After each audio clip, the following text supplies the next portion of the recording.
Si vous aimez le mystère, le paranormal, et que vous souhaitez en savoir plus sur les recherches en cours, eh bien restez avec nous sur Fréquence Évasion et découvrons ensemble en compagnie de scientifiques et de témoins les phénomènes que l'on dit surnaturels. Patience, c'est dans une poignée de minutes sur Fréquence Évasion. Fréquence Évasion. Fréquence Évasion. Nous sommes en compagnie du Père François Brune et nous allons parler de transcommunication instrumentale. Père François Brune, bonjour et merci d'être avec nous. Bonjour. Alors on pourrait rappeler, Père François Brune, ce qu'est la transcommunication instrumentale. Oui, il faut un peu préciser les termes, effectivement. Communication, c'est ce que nous faisons déjà actuellement. Transcommunication, communication avec d'autres plans d'existence, d'autres dimensions, d'autres mondes.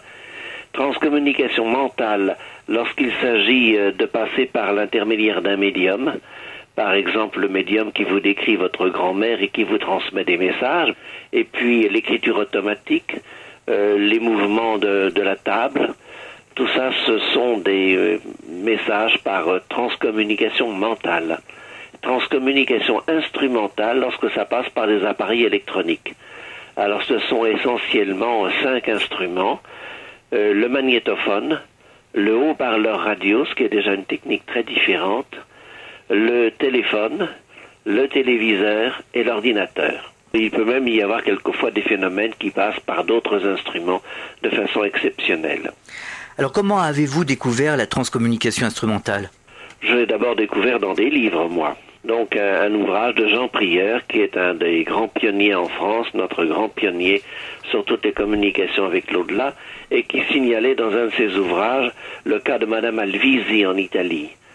Et alors, à la suite de ça, moi je m'étais intéressé déjà à d'autres phénomènes, les expériences aux frontières de la mort, et je profitais de chacun de mes voyages à l'étranger pour voir si je trouvais des documents concernant tous ces phénomènes. Et j'avais trouvé en Allemagne, alors l'ouvrage de Madame Hildegard Schaeffer. D'ailleurs, j'ai pu en faire traduire un de ses livres en français, et je l'ai contactée, et elle-même m'a d'abord aiguillé vers quelques-uns de ses amis au Luxembourg, le couple de Jules et Maggie Harsch-Fischbach, que je suis allé voir. Et puis après ça, j'ai vu aussi Madame Schaeffer et puis quantité d'autres chercheurs, bien entendu, à travers le monde. Alors on pourrait dresser un petit historique de la transcommunication instrumentale en France et à l'étranger.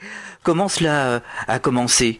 C'est un peu difficile de le dire avec certitude, parce qu'au fur et à mesure que le phénomène commence à être mieux connu, voilà que des documents surgissent dans différents pays.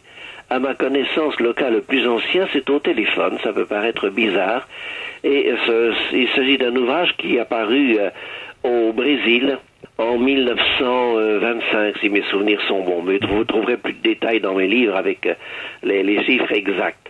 Il s'agit d'expériences qui ont été faites de 1917 à 1925 à Rio de Janeiro. Et l'ouvrage, bien entendu, était complètement oublié depuis très longtemps. Ce sont mes amis brésiliens qui l'ont retrouvé et qui m'en ont envoyé une photocopie. Et j'en ai traduit quelques pages dans Les morts nous parlent. Et oui, c'est ça, dans celui-là ou à l'écoute de l'au-delà, je crois, oui. Et alors, là, il s'agissait donc de communication au téléphone qui était spontanée, bien entendu. C'est quand même pas la ligne rouge, on ne fait pas le numéro de l'au-delà. Bien sûr. Bon, mais les entités de l'au-delà avaient pris un certain nombre de précautions pour bien prouver leur identité, prouver qu'il ne s'agissait pas de farceurs.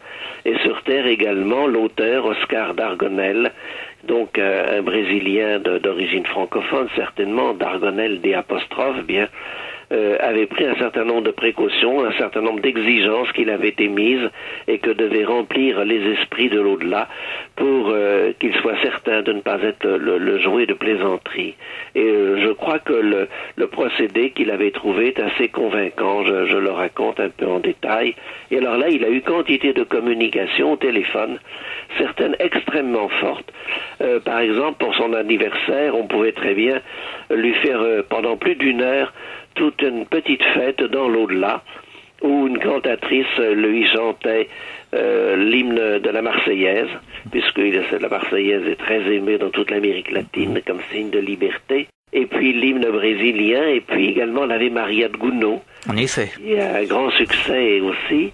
Et puis, voilà que, à un certain moment, la musique était tellement forte qu'il était obligé d'éloigner l'écouteur de son oreille et que les gens dans la pièce à côté, intrigués, accouraient. Donc on a eu des phénomènes assez extraordinaires de cette époque-là. Puis en fait, c'est retombé dans l'oubli.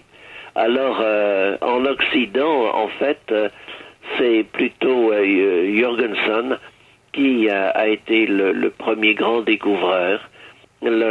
C'était donc un Suédois né à Odessa, ce qui n'est déjà pas très évident, et qui a eu une carrière d'abord d'artiste. Il a été chanteur à la Scala de Milan, et puis à la suite d'un accident, d'un refroidissement mal soigné, sa voix s'est cassée, mais il a fait de la peinture, il a fait dirigé des fouilles à Pompéi, il a fait des documentaires, il a été le premier admis à filmer directement le pape, c'était alors Paul VI, dans son bureau.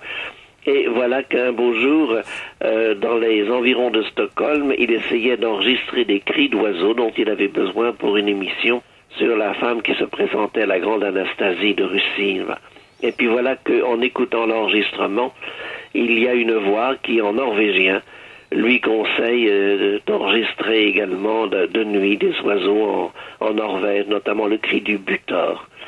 Alors bien entendu, il pense d'abord avoir affaire à une coïncidence, une bande qu'on lui a vendue comme neuve et qu'alors qu'elle avait déjà été utilisée, mal effacée. Donc la fois suivante, il vérifie d'abord que la bande est bien vierge, qu'il n'y a aucun son d'enregistré, et il retourne dans cette petite maison aux alentours de Stockholm et fait un nouvel essai. Et là, il va y avoir un véritable solo de trompette, enfin tout un petit orchestre. Et alors à ce moment-là, il va commencer à essayer d'enregistrer systématiquement. Et il obtient des mots, mais qui arrivent dans plusieurs langues et qui ne forment pas de phrases, qui n'ont pas l'air d'avoir de suite. Et au moment où il est prêt d'abandonner, parce que vraiment il en a marre, il a le doigt sur le bouton pour arrêter définitivement, et voilà qu'il entend très nettement « n'arrête pas, n'arrête pas ». Alors à partir de ce moment-là, effectivement, les messages vont prendre peu à peu un sens. Et le passage continuel d'une langue à l'autre ne le gêne pas trop parce qu'il est polyglotte, bien entendu. Et en même temps, c'est une sorte de preuve que l'on n'a pas affaire à une interférence de radio. Et puis alors le deuxième, qui va être ça, c'est donc en 1952. Le deuxième, ça va être Constantin Raudive, qui est un letton, lui. Et voilà que il était en train d'enregistrer également, et voilà qu'on l'appelle à l'extérieur, il part en coup de vent en laissant l'appareil en marche, et quand il revient, bien entendu, il est obligé de le remettre à zéro et de retrouver l'endroit où il s'était arrêté. Et voilà que à la fin de l'enregistrement qu'il avait déjà réalisé, il aperçoit après, il entend la voix de sa mère, et qu'il appelle par son diminutif. Il s'appelait Constantin, elle l'appelle Costi, Costi. Alors là, le choc est très fort, bien entendu. Mais il y a eu également l'incident un peu avant, mais qui n'avait pas eu de retentissement, alors à l'Université catholique de Milan, avec le père Gemelli et le père Ernetti. Le père Gemelli, je ne l'ai pas connu, je me suis intéressé à tous ces phénomènes trop tard, mais le père Ernetti, je l'ai parfaitement connu. Et alors, il s'agit donc de laboratoire de physique expérimentale. Le père Gemelli était un savant de réputation internationale, très rigoureux, et il faisait des expériences sur des voix qui chantaient en grégorien. Le père Ernetti était titulaire de la seule chaire au monde universitaire d'enseignement sur la musique pré-polyphonique, donc des musiques très très anciennes. Et alors là, ils s'intéressaient donc à des chants grégoriens et ils essayaient d'en éliminer les harmoniques pour voir s'ils obtiendraient un chant plus pur. Et puis voilà qu'ils travaillaient à cette époque-là avec les tout premiers magnétophones, ça n'était pas encore des bandes, c'était un simple fil, et le fil se rompait assez souvent. Et lorsque le père Gemelli avait un ennui, un petit pépin, il avait l'habitude depuis des années et des années de s'écrier « Oh papa, aide-moi !» Son père étant dans l'au-delà, bien entendu, depuis longtemps. Alors là, le fil se rompt une fois de plus, et le père Gemelli s'écrie « Ah papa, aide-moi !» Et voilà qu'en remettant, il fait un petit nœud, bien entendu, solide, mais aussi fin que possible pour ne pas trop gêner ensuite l'écoute. Et voilà qu'au lieu d'entendre les chants grégoriens, il entend la voix de son père qui lui dit « Mais bien sûr que je t'aide, je suis toujours avec toi ». Alors la stupeur et même effarement m'a raconté le père Ernetti. Le père Gemelli a le réflexe d'arrêter immédiatement l'appareil. Et le père Ernetti lui dit, faut voir, Bon, alors on remet l'appareil en marche. Et cette fois-ci, la voix du papa, un peu ironique, lui dit, mais tu ne reconnais pas tu ne vois pas que c'est bien moi. Et il l'appelle même d'un diminutif assez tendre, dont il l'appelait autrefois Tsukkone, c'est-à-dire quelque chose comme petit rond ou citrouille. Le père Gemelli, quand il était petit, devait être un peu arrondi. Voilà, il a des gens très bien. Alors on reçoit aujourd'hui des voix sur les ordinateurs. Alors on a même également des voix sur des ordinateurs et des messages qui apparaissent. Et alors là, on peut avoir des messages extraordinaires, on en a des milliers de pages. Ah oui, est-ce qu'on a des exemples ? Ah bah oui, bien sûr, et ça a été publié. Là, j'en donne des exemples, notamment, je crois, dans le 2e tome des Morts nous parlent, qui est malheureusement indiqué comme nouvelle édition. C'est pas une nouvelle édition, c'est un ouvrage entièrement nouveau. Les Morts nous parlent chez Oxus, oui. Là, j'ai traduit un certain nombre de textes qui n'avaient jamais été publiés en France. Bien. Et qui ont été reçus sur ordinateur. Est-ce que l'on peut reconnaître les voix ? Ça arrive. C'est relativement rare, mais ça arrive. Dans des recherches en Italie, récemment, il y a eu un grand congrès international à Vigo, en Espagne, et là, j'ai pu entendre à peu près le dernier état des recherches faites en Italie, à Bologne, où ils ont créé tout un centre de recherche qui s'appelle Il Laboratorio, le laboratoire, bien. Et là, Daniele Gulla nous expliquait un petit peu toutes les recherches faites. Et alors, dans un certain nombre de cas, on peut comparer l'enregistrement de la voix paranormale reçue après le décès de la personne avec des enregistrements faits de son vivant.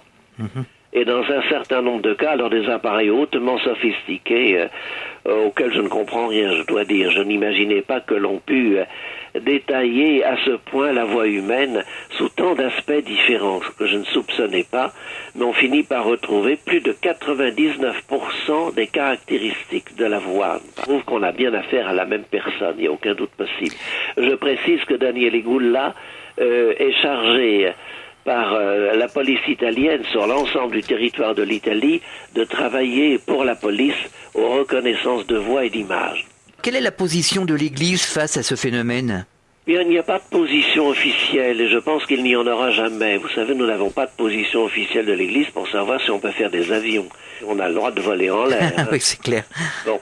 C'est avant tout un problème de technicien. Et le problème de l'Église, le rôle de l'Église, après ça, c'est plutôt de dire ce que l'on doit en faire. Comme pour les avions, comme pour les voitures. Quelqu'un qui conduit depuis 12 heures devient un danger public. Quelqu'un qui a bu ou qui a fumé un joint est un danger public, etc. De la même façon, le rôle de l'Église, c'est de dire que ce n'est pas parce qu'une voix est paranormale, premièrement qu'elle vient vraiment de l'au-delà, car il y a d'autres hypothèses, et dans un certain nombre de cas, il s'agit d'autres phénomènes. Ça peut être des phénomènes d'interférence, ça peut être une illusion à l'écoute, ça peut être des voix d'extraterrestres, je crois aussi à ce phénomène, peut-être des ondes rémanentes du passé, etc. Puis alors même si la voix vient vraiment de défunts, ils n'ont pas forcément l'identité à laquelle ils prétendent. On a le même phénomène avec des messages reçus en écriture automatique, n'est-ce pas? Moi, si je dis par une voix ou une autre que les recherches actuelles sur le sida se trompent complètement, qu'il faudrait plutôt chercher dans telle direction, et si j'ajoute, vous comprenez, je m'y connais, moi j'étais Jean Dupont, pharmacien à l'angle de telle rue, etc., ça n'aura pas beaucoup d'autorité. Tandis que si je dis le même message en disant moi Louis Pasteur ou bien moi Albert Schweitzer, alors aussitôt, je donne à mon message une bien plus grande autorité. Alors il faut savoir que dans l'au-delà, il y a quantité de gens, de bonne volonté d'ailleurs, probablement, sincèrement convaincus d'agir pour le bien, et qui se prétendent Padre Pio. On est inondé de messages de Padre Pio. Depuis qu'il est mort, qu'est-ce qu'il est bavard. Oui, c'est incroyable. Mais également de quantité d'autres personnages, alors y compris des plus grands saints. On en a bien entendu de Sainte Thérèse d'Avila, on en a directement de la Sainte Vierge, du Christ. Certains en ont même du Saint-Esprit, ça c'est plus rare, personne n'y pense habituellement. Et puis de Dieu le Père, pourquoi pas, ça coûte pas plus cher. et c'est tout aussi peu vérifiable. Dans les hypothèses, vous parliez à l'instant d'ondes rémanentes, mais on a quand même des preuves intéressantes dans le sens où certaines voix vous interpellent par votre prénom. Bien sûr, mais même ça n'est pas une preuve absolue. Hein. Je m'excuse d'insister là-dessus, parce que de même qu'un médium peut très bien puiser dans votre subconscient un certain nombre de renseignements, dans l'au-delà, ça leur est encore plus facile. Donc ils peuvent éventuellement même évoquer des événements que vous êtes seul à connaître avec la personne défunte, mais en réalité ça peut être quelqu'un d'autre qui s'en empare. Ça n'est donc qu'à la longue que peu à peu on peut avoir une sorte de certitude morale. Mais vous savez, quand mon frère ou ma sœur me téléphone, je n'ai pas de preuve scientifique qu'il s'agisse bien d'eux. C'est sûr. Ça n'est qu'à la longue, peu à peu, d'après le contexte, que je peux en avoir la certitude. Alors il y a une association très intéressante qui s'appelle Infinitude, justement, qui explique aux personnes, aux gens qui sont sensibilisés à la transcommunication, comment communiquer, comment apprendre à faire de la transcommunication. Voilà, c'est effectivement une association très importante et qui joue un rôle magnifique depuis un grand nombre d'années. Il y a d'autres associations d'ailleurs maintenant, il y en a, je dirais même des quantités. Simplement, je ne les connais pas toutes, loin de là. Et il faut toujours se méfier, c'est le même problème qu'avec l'au-delà. Sur Terre, il peut y avoir des farceurs. Voilà, c'est des gens qui vous font des réclames en disant si vous voulez avoir des messages de votre cher disparu, envoyez 50 € ou 100 €, et puis dans 8 jours, nous vous enverrons la cassette. Alors, dans ce genre de réclame, on peut être pratiquement certain qu'il s'agit de fraude, c'est évident. Il faut toujours être méfiant. Ben, bien sûr, oui. Alors, Père Brune, vous avez écrit de nombreux livres, notamment des livres sur la transcommunication. Est-ce que vous pourriez nous en citer quelques-uns ? Eh bien, il y a les 2 volumes des Morts nous parlent, chez Oxus, bien entendu, et puis À l'écoute de l'au-delà, que j'ai écrit avec le professeur Rémi Chauvin, et qui se trouve également chez l'éditeur Oxus. Voilà, ce sont les principaux ouvrages, j'y fais allusion dans d'autres ouvrages également, mais ceux-là, vraiment, il s'agit de communication avec l'au-delà et de tout ce que nos chers défunts peuvent nous dire de leur vie nouvelle. Alors, que diriez-vous aux auditeurs de Fréquence Évasion qui souhaiteraient justement pratiquer la transcommunication ? Eh bien, je conseille surtout à des personnes qui sont dans un deuil très vif de ne pas le faire eux-mêmes, d'essayer de trouver quelqu'un qui en ait l'expérience et qui le fasse avec eux. Je vais vous dire pourquoi. Parce qu'on peut avoir également des phénomènes de farceurs dans l'au-delà, ce que dans l'Église on appelle les esprits farceurs depuis des siècles, n'est-ce pas ? Et alors on peut avoir des voix qui se moquent de vous, ou qui vous insultent, ou qui vous menacent. Alors si une mère de famille essaie, n'est-ce pas, quand tout le monde est au lit, qu'elle est toute seule dans sa chambre, d'essayer de communiquer avec son fils disparu, et puis qu'elle entend quelque chose, comme c'est arrivé à quelqu'un que je connais très bien, on va détruire. Alors elle se rend compte qu'il y a une présence dans la pièce, une présence hostile, et pour quelqu'un qui est déjà très fragilisé, ça peut avoir des conséquences terribles, ça peut être un choc psychologique très grave. Il faut être en pleine forme, je suppose, et puis bien équilibré, avec les nerfs solides, quoi. Voilà, avec les nerfs solides. Alors le faire d'abord avec quelqu'un, à ce moment-là, il y a moins de risques. Bien entendu, cette personne-là va réagir, va utiliser son expérience pour vous rassurer, vous dire, bon, c'est pas une catastrophe, faut simplement les envoyer promener. Et surtout, ne jamais prendre peur, parce que si on a peur, on leur donne prise, n'est-ce pas ? C'est un peu comme sur Terre, finalement. C'est un peu comme sur Terre. Comme sur Terre, exactement. Exactement. Alors, Père Brune, on va donner le numéro de téléphone de l'association Infinitude, qui est le 02 32 30 57 39. Voilà, et donc j'espère vous retrouver une prochaine fois pour parler d'un autre sujet. Très volontiers. Père Brune, merci d'avoir participé à cette émission sur Fréquence Évasion et à très bientôt. Entendu. Au revoir. Au revoir. Fréquence Évasion.